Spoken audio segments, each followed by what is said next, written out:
ଉପଦା block Santaragadia mini stadium ପଡ଼ିଆରେ block ସ୍ତରୀୟ ମତ୍ସ୍ୟ ଓ ପ୍ରାଣୀ ସମ୍ପଦ ମେଳା ଅନୁଷ୍ଠିତ ହୋଇଅଛି। ମୁଖ୍ୟ ଅତିଥି ଭାବରେ ବାଲେଶ୍ୱର ସାଂସଦ ପ୍ରତାପ ଷଡ଼ଙ୍ଗୀ ପହଞ୍ଚି ଫିତା କାଟି ଉଦ୍ଘାଟନ କରିଥିବା ବେଳେ ଆଲୋଚନା ସହ ସଚେତନ କିଭଳି ହୋଇ ଚାଷକାରୀ ଲାଭବାନ ହୋଇପାରିବେ ସେ ସମ୍ପର୍କରେ ମନ୍ତବ୍ୟ ରଖିଥିଲେ। ପରିଶେଷରେ ବ୍ଲକର ଅନେକ ସଫଳ ଚାଷୀଙ୍କୁ ସମ୍ବର୍ଦ୍ଧିତ କରାଯାଇଥିଲା। एडीभीओ एनिमल वेलफेयर बालेश्वर जो प्राणी संपद मेला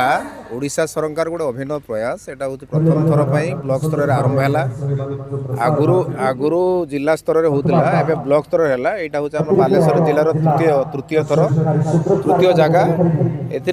प्रति पंचायत रु 20 जन चाषी भाग नहीं मत्स्य चाष एवं आमर पशुपालक जी आम गोपालक मान छेली पालक समस्त स्तरीय मत्स्य और प्राणी संपद मेला आयोजन कराई विभिन्न प्रकार चाष फल चाष गोपालन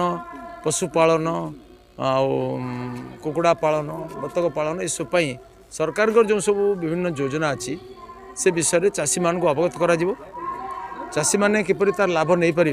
से विषय प्रशिक्षण दिज्व फल चाषी मैंने जाकि उन्नत मानर चाष और पशुपालन इत्यादि करेंगे गोपालन करेंगे कले से आर्थिक उन्नति हम चाषी मैंने किसी कृषि आधारित प्रक्रियाकरण शिल्प जदि करेंगे से उन्नति हम यही सब विषय चाषी मान बुझेवाई जो कराई कौन के सब्सिडी अच्छी कौन अच्छी ये सब विषय आज अफसर मैंने अच्छा डिटेल बुझे।